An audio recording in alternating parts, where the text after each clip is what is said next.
Welcome to Mixed Max. Another day of 5 MCQs a day keeps FMG FOMO away. Day 54 है आज. Question number 1 देखते हैं. Measure current of depolarization in case of SA nodal cells is contributed by which ion? Option A potassium, B sodium, C calcium, D both sodium and calcium. ठीक है. तो हमने पढ़ा था SA नोड को हम पेसमेकर बोलते हैं because there is slow and spontaneous depolarisation and rapid repolarisation. Rapid repolarisation की वजह से SA node is the called as the pacemaker. ठीक है. तो क्वेश्चन में पूछा कि which ion is the major contributor of depolarisation current. ठीक है. तो कॉन्सेप्ट है इसके बीच में. ठीक है. Number of beats in heart per minute is decided by SA node. Pacemaker है इसीलिए. आयनिक बेसिस जानते हैं. Ionic basis of pacemaker potential. Repolarization हमारी जो होती है it is caused by potassium efflux. ठीक है.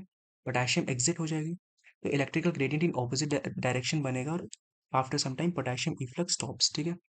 ग्राफ से समझते हैं. ये जो वन है phase one, this is showing a repolarisation. इस टाइम क्या है, पोटेशियम इफ्लक्स हो रही है, पोटेशियम एग्जिट हो रही है. ठीक है. एक सेकेंड. ये वाला जो पोर्शन है ये बता रहा है अपना रिपोलराइजेशन. ये रेस्टिंग मेम्ब्रेन पोटेंशियल पे बता रहा है. And this is showing a depolarization, जो negative charges outside during repolarization. ठीक है. तो रिपोलराइजेशन के टाइम क्या हो रहा है कि पोटेशियम एग्जिट हो रहा, उसकी वजह से जो अपना इलेक्ट्रिकल ग्रेडियंट है वो ऑपोजिट डायरेक्शन में बनेगा.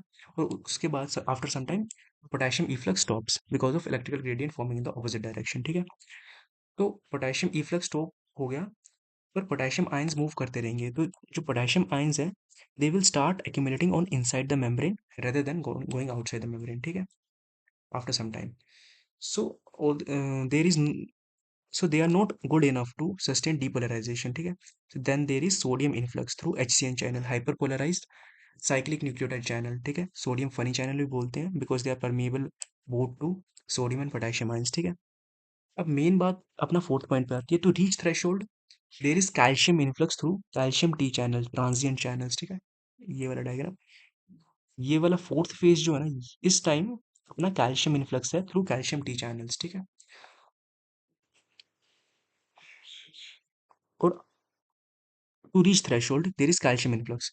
डिपोलराइजेशन अबव थ्रेशोल्ड, ये वाला, ये जो फिफ्थ है डिपोलराइजेशन अबव थ्रेशोल्ड, ये डार्क ब्लूइश कलर, ये अपना थ्रेशोल्ड बता रहा है. ठीक है. फिफ्थ पॉइंट, फिफ्थ फेज अपना बता रहा है डिपोलराइजेशन अबव थ्रेशोल्ड. ठीक है. तो it is also caused by the calcium different channel. There is calcium L channels. ठीक है. Calcium influx again. ठीक है. तो major contributor for the depolarisation current is calcium ions. ठीक है. थ्रेशोल्ड के पहुंचने तक भी there is calcium influx via calcium T channels, और थ्रेशोल्ड के ऊपर भी there is calcium influx through a different channel calcium L channels. ठीक है. तो अपना आंसर होगा सी. क्वेश्चन नंबर 2 देखते हैं. Maximum risk of allergy is caused by which of the anti glaucomic drugs. ठीक है. ग्लोकोमा अपना होता है increased intraocular pressure greater than 21 mm of Hg. ठीक है. तो ये सारे एंटी ग्लोकोमिक ड्रग्स हैं. Timolol, levobunolol, betaxolol and apraclonidine. तो मैक्सिमम अपना होता है एप्राक्लोनिडीन. एप्राक्लोनिडीन अपना शॉर्ट एक्टिंग ड्रग है. Maximum risk of allergy is with this drug. ठीक है. क्वेश्चन नंबर 3 देखते हैं. Which anti glaucoma drug avoided in hypertensive and heart disease patient? A timolol, dipivefrine, apraclonidine, levobunolol. So इसका answer होगा dipivefrine. Dipivefrine is a pro drug for it gets converted into epinephrine. ठीक है. Epinephrine अपना alpha beta agonist है. So it is avoided in case of hypertensive and heart disease patient. ठीक है. Question number 4 देखते हैं. Which osmotic diuretic is used in the treatment of glaucoma? Mannitol, glycerol, isosorbide, sucrose. Easy question है, इसका answer होगा mannitol. ठीक है. Osmotic diuretic. Question number 5 देखते हैं. Which anti glaucoma drugs can itself cause glaucoma? ठीक है. Carbonic anhydrase inhibitors, B beta blockers, alpha agonist, PGF two agonist. इसका आंसर होगा कार्बोनिक एनहाइड्रेज इनिबिटर्स. ठीक है. जो अपना कार्बोनिक एनहाइड्रेज एंजाइम है it increases the aqueous humour secretion from the ciliary epithelium. ठीक है. अगर हम कार्बोनिक एनहाइड्रेज इनिबिटर देंगे तो there will be decrease in the secretion of aqueous humor from the ciliary epithelium, which will further cause ciliary edema. ठीक है.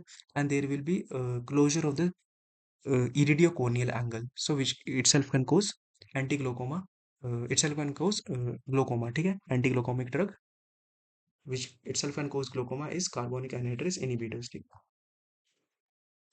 Question number two, sorry extra question है, surfactant is synthesized by type 1 pneumocytes, type 2 pneumocytes, alveolar macrophage cells, type 3 pneumocytes. इसका answer होगा D, type 2 pneumocytes. जो अपना type 2 pneumocytes हैं they produce surfactant, ठीक है। अपना type 1 pneumocytes use for gaseous exchange, ठीक है। टाइप 3 कीमो रिसेप्टर, ठीक है। सर्फेक्टेंट जो अपना प्रोड्यूस करते हैं टाइप 2, सर्फेक्टेंट अपना सरफेस टेंशन को डिक्रीज कर देगा, तो prevent the collapsing of the alveoli, ठीक है। अपने 5 MCQs कंप्लीट हुए, थैंक यू।